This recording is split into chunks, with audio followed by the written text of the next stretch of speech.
আসসালামু আলাইকুম। আশা করি সবাই ভালো আছেন। আজকে আমি আপনাদের সাথে গুড়ের ভাপা পিঠার রেসিপি শেয়ার করব। অনেকেই আছে আসলে গুড়ের ভাপা পিঠা বা ভাপা পিঠা তৈরি করতে পারে না। তারা যাতে খুব সহজেই ভিডিওটা দেখে বাসায় তৈরি করতে পারে, সেজন্যই আজকে আমি আপনাদের সাথে এই গুড়ের ভাপা পিঠার রেসিপিটা শেয়ার করছি। আর এটা কিন্তু একেবারে নরম তুলতুলে হবে। আসুন তাহলে ভিডিওটা দেখি। এখানে আমি ভেজানো আতপ চালের গুঁড়া নিয়েছি 600 গ্রাম। আর আধা চা চামচ আমি এখানে লবণ দিয়ে গুঁড়িটার সাথে ভালো করে মেখে নিব। আর এখানে আমি বাটালি গুড় একটু পানি দিয়ে জাল দিয়ে নিয়ে চুলায়, তারপরে ঠান্ডা করে নিয়েছি। আর এখন এটা মাখাবো আমি। আর এটা কিন্তু আপনারা চাইলে ঝোলা গুড়টা দিয়েও মাখিয়ে নিতে পারেন। আর বাটালি গুড় দেওয়ার চেষ্টা করবেন এই ভাপা পিঠাতে, তাহলে কিন্তু খেতে বেশি ভালো লাগে। এখন আমি এই গুড়টা অল্প অল্প দিয়ে এর সাথে মাখাতে থাকব। আর এখানে আসলে চালের যে পরিমাণটা, সেটা আসলে আমার একটু ভেজানোর পানিটা একটু কম ছিল। তবে পানি গুঁড়িতে কতটুকু কম বেশি থাকে সেটার উপরে নির্ভর করে আপনারা গুড়টা দিবেন। আর এটা খেয়াল রাখবেন যে এটা মাখানোর পরে এটা কীরকমের থাকে। এইভাবে মাখাতে মাখাতে যখন এরকমের মুঠো হবে হালকা, এবং আস্তে চাপ দিলে এটা ভেঙে যাবে, তখন এটা বুঝবেন যে আপনার মাখানো হয়ে গেছে। সেটা আপনারা যদি সাদা ভাপা পিঠাটা করেন সেক্ষেত্রে গুড়টা দিবেন না, পানি দিয়ে এভাবে করবেন। আর গুড়ের ভাপার পিঠাটা করলে গুড় দিয়ে এটা মাখাবেন, এই শুধু পার্থক্য। গুঁড়িটা এখন গুড় দিয়ে মাখানো হয়ে গেছে।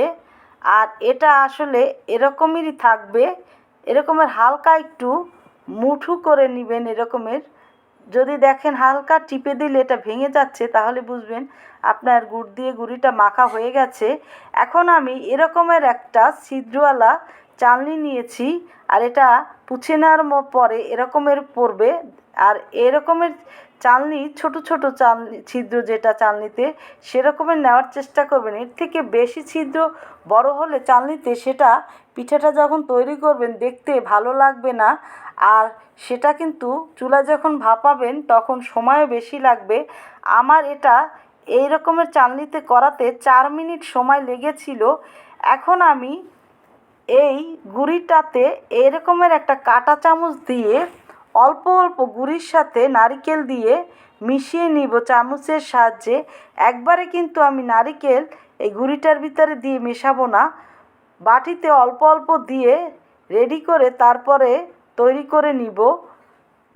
তা না হলে কিন্তু এটা দলা হয়ে যাবে গুঁড়ির।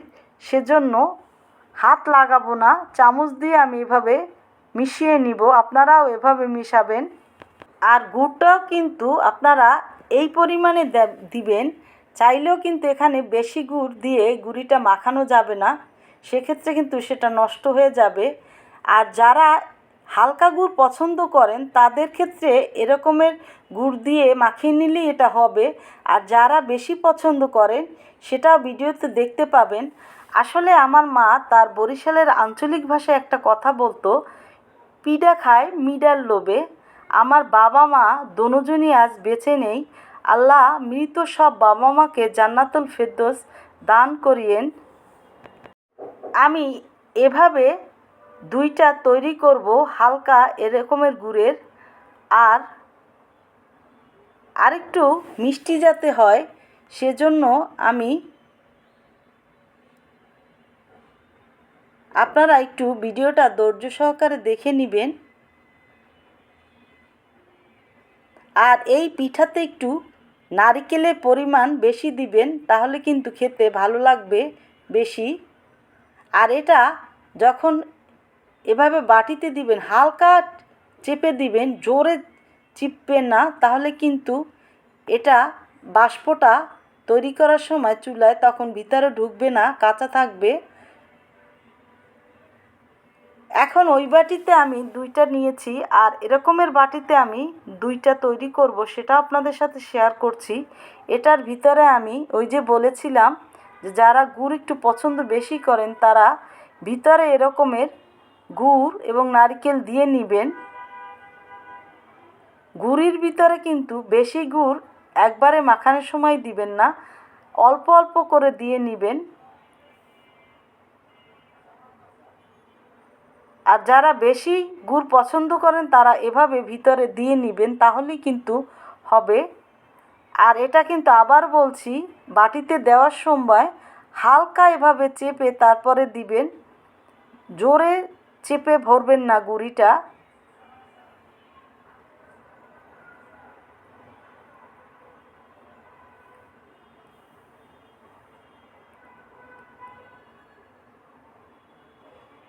আর গুড়টা এভাবে ছুরি বা বটি দিয়ে কেটে নেবেন।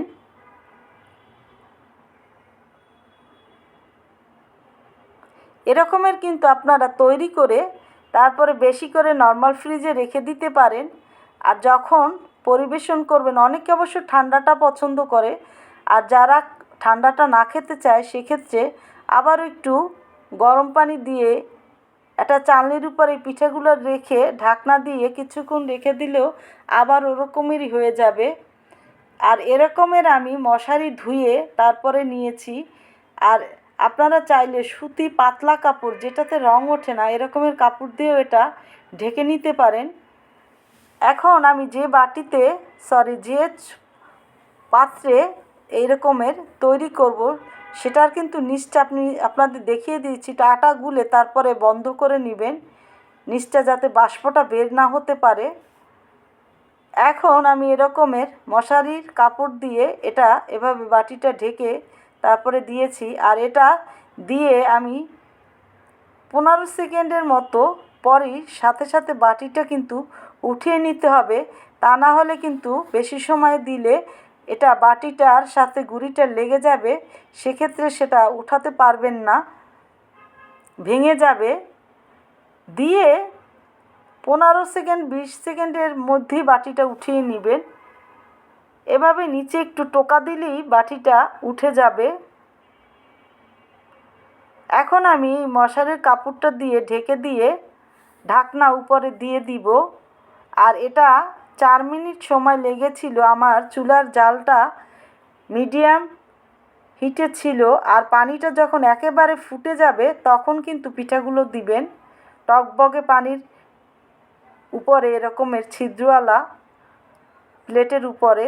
আর নিচে কিন্তু এই প্লেট এবং হাঁড়ির আটা দিয়ে একেবারে লাগিয়ে নেবেন, যাতে কোনো রকমের বাষ্পটা নিচ থেকে বের না হতে পারে। আমার পিঠাগুলো তৈরি হয়ে গেছে। আর এরকমের নরম হবে, যখন টিপে দেখবেন নরম তুলতুলে, তখন উঠিয়ে নেবেন।